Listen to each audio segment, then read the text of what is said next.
Hey there, guitar fanatics. You know, arpeggios are a great tool to build guitar solos around. As you know, arpeggios are the notes of a chord played one at a time. And if you play the correct arpeggio over the correct chord, it's virtually impossible to play a wrong note. But did you notice I said arpeggios are great to build solos around? It sometimes seems to me that guitarists will get a little creatively lazy with arpeggios, and that when they solo, they'll just play the arpeggio itself. And while the notes are technically correct, it always strikes me as sort of generic, sort of like, is that all you got? There are some really incredible sounds you can make by using arpeggios as a framework and then embellishing it with other scale notes and melodies. Today, I'm going to show you how to do just that, starting with small arpeggios and short licks, and building up to super cool longer licks spanning multiple octaves. I love hearing arpeggios used this way. I think you will too, and I know it's going to make you a better guitar player. So let's dig in and get busy with some beautiful and unique arpeggio-based licks. So let's get started with a minor 7th arpeggio, E minor 7th to be specific. In this whole lesson, we're going to be playing in the key of G. We're going to be using E minor 7 and G major 7, as E minor and G are the relative major and minor. So back to E minor 7, which happens to have 4 notes. It would be E, G, B, and D. Let's start with this shape at the 7th position, and we're going to start it on the 7th or the D note. It's the minor 7th, and we're going to play D and E at fret 7 and 9 on the G string, G at fret 8 of the B string, and then B and D and E at fret 7, 10, and 12 of the high E. Let's get comfortable playing this little shape, ascending and descending.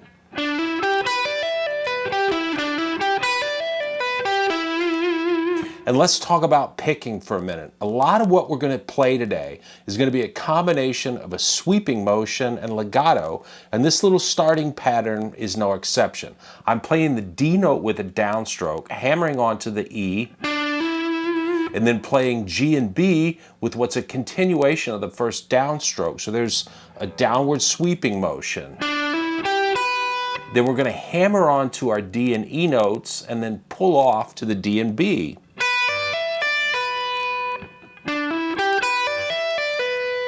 And then we're going to play the G and E notes on the B and G string with an upward sweep, and then pull off to our D note.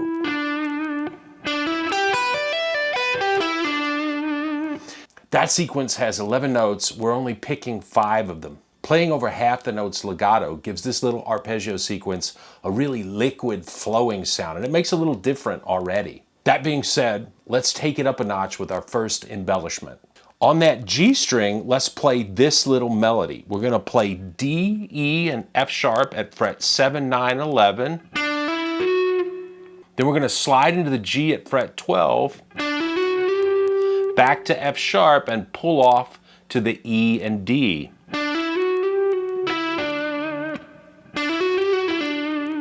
Now, if we add that to the arpeggio pattern we already have, we get this.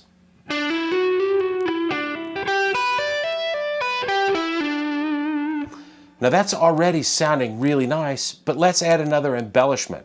Let's play through what we've got, but when we get to the E at the 12th fret of the high E string, let's play this. E, D, C, and B, C, D, C, and B. That's another nice legato phrase. On that high E, the first B note is going to be the only one that gets picked. We play B, hammer on to D and E, pull off to D and C, and slide into the B, hammer on to the C and D, and pull off the C and back to B.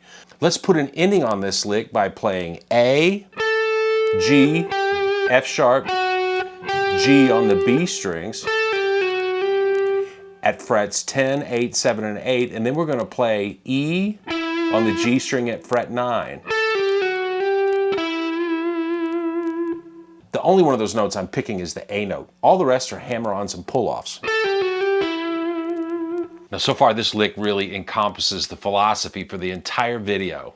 We started with a generic minor 7th shape, but then we started adding other notes to it from the G major scale. If we look at this diagram of all the notes used in the lick so far, you can see the arpeggio there very plainly in green. But we're going way beyond that, and we're creating an original, liquid, bubbly sounding lick. And check this out, we can add another octave to it by starting the lick by playing the E and G at the 7th and 10th frets of the A string, and then B at the 9th fret of the D string. Put it all together.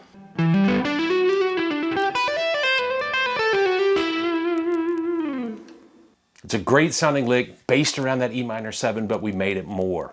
And you can practice this by doing just what we did there. Find an arpeggio shape that sits nicely under your fingers, start adding other notes. Just see what you can come up with.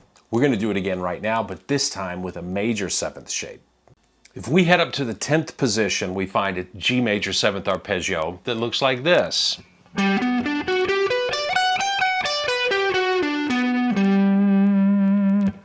But let's start like we did with our E minor 7. We're going to concentrate on the notes on the top 3 strings. We're going to start by playing F sharp and G on the G strings at frets 11 and 12. We're going to play B at fret 12 of the B string. And then we've got a little legato thing on the high E where we're going to pick the D note at the 10th fret of the E string, but then hammer on to F sharp, slide to G and back to F sharp, and then pull off to D like this. Then we're going to play the B and G again with a little upward sweep and pull off to F sharp. So here's our starting template. Now if I wanted to change this from an arpeggio to what I would consider a lick, the first thing I'd do is add in the E note on the high E string, and then we'd have this.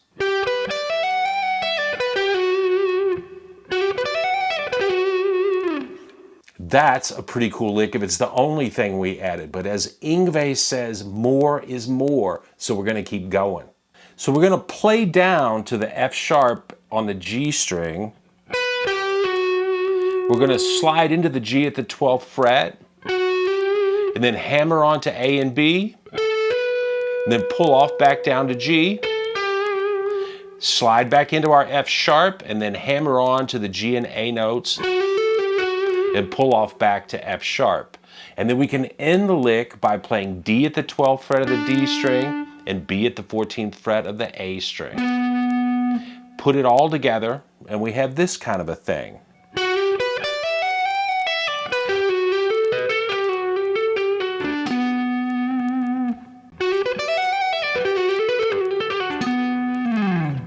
So we've taken another conventional arpeggio and we created a fluid, flowing, original lick. Let's try one more major 7th shape, and you really need to stick around to the end because we're going to put together a crazy multi-octave combination lick to end the video. Let's go up to the 14th position, and we've got a very common major 7th shape with the notes G, B, D, and F sharp at frets 17, 16, 15, and 14. Let's add in the F sharp at the 16th fret of the D string, and then we're going to slide into the G at the 15th fret of the high E, and that slide's going to give us access to the B at the 19th fret of the high E, and we have a G minor arpeggio that sounds like this. Now, how are we going to level up this arpeggio into an awesome lick? Well, the first thing I would do is take advantage of the spread of the notes available to us on the high E string to create a cool legato pattern. So we're already playing F sharp, G, and B. How about adding the A in there at the 17th fret? And on top of that, what if we slide from the B note to the C note at the 20th fret and back? That would give us this sound. And you know, I like that so much, I think we're going to start our new tricked out lick from there. So we're going to play F sharp, G, A, and B, slide into the C and back to B, pull off to A, G sharp, and F. When we get to that F sharp, we're going to hammer back onto the G and A, and then pull off back down to F sharp.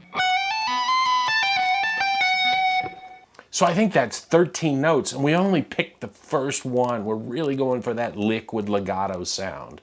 After the F sharp, I'm going to make an upward sweep picking motion. We're going to play the notes D, B, and G at frets 15 and 16 and 17 of our B, G, and D strings.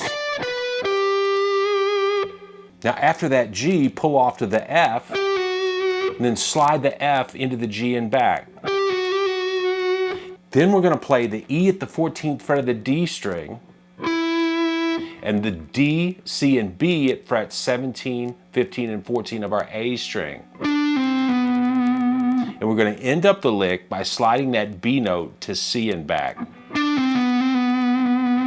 Putting that whole thing together slowly, we've got our legato pattern on the high E. We've got our upward sweep, and then our downward scale sequence with a couple of slidey notes.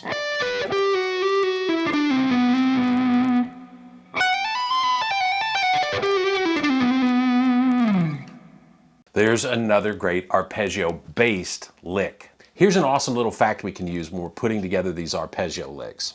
In this video, we've been using either E minor 7th or G major 7th arpeggios to build licks around.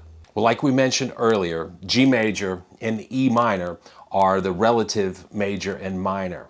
And that means we can substitute either of those arpeggios over either of those chords. In other words, we can play E minor 7 bass licks over G major 7 and vice versa. So in the last part of this video, we're going to use both to build a monster arpeggio bass lick. Let's get started. Let's go back to our E minor 7th shape at the 7th position.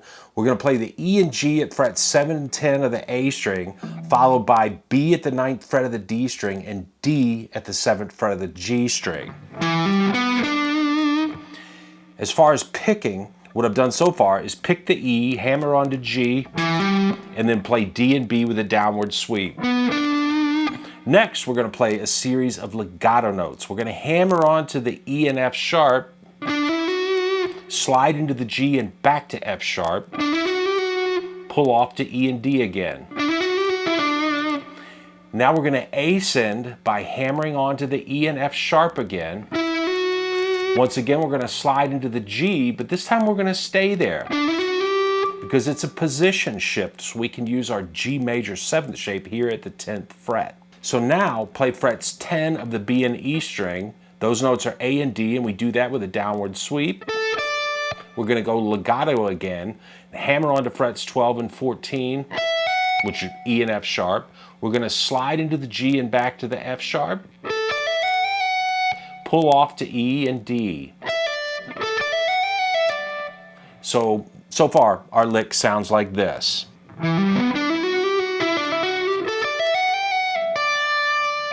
Now, after that D note, we're going to play frets 12 of the B and G strings with an upward sweep, pull off to the F sharp at fret 11 of the G string. We're going to do another legato flurry here. After the pull off to the F sharp, we're going to slide into the G with our index finger, hammer onto, and then pull off the A and B. Those notes are at frets 12, 14, and 16 of our G string. We're going to slide from the G to the F sharp, and then hammer on and pull off frets 12 and 14, which brings us back to our F sharp. Now we're back into our G major 7th arpeggio. We're going to play D and B at the 12th and 14th frets of the D and A string. And remember, we're all about embellishing the arpeggios with other notes, so we're going to pull off to the A note at fret 12 and the G note at fret 12. And then slide our index finger to F sharp at fret 9. And then with one last legato push, hang in there, we're going to hammer onto and pull off the G and A again until we're back to F sharp, and then we're going to play frets 12, 10, and 8 on the low E and finish the entire lick by sliding into the B note at fret 7. Now that B note is the 5th of E minor 7th. It's the major 3rd of G major 7th. So ending the lick on that note makes the lick sound great over either one of those chords. Here's the entire lick. I'm going to play it first over an E minor 7 backing and then over a G major 7 backing. Actually, first I'll play it slow for you one time.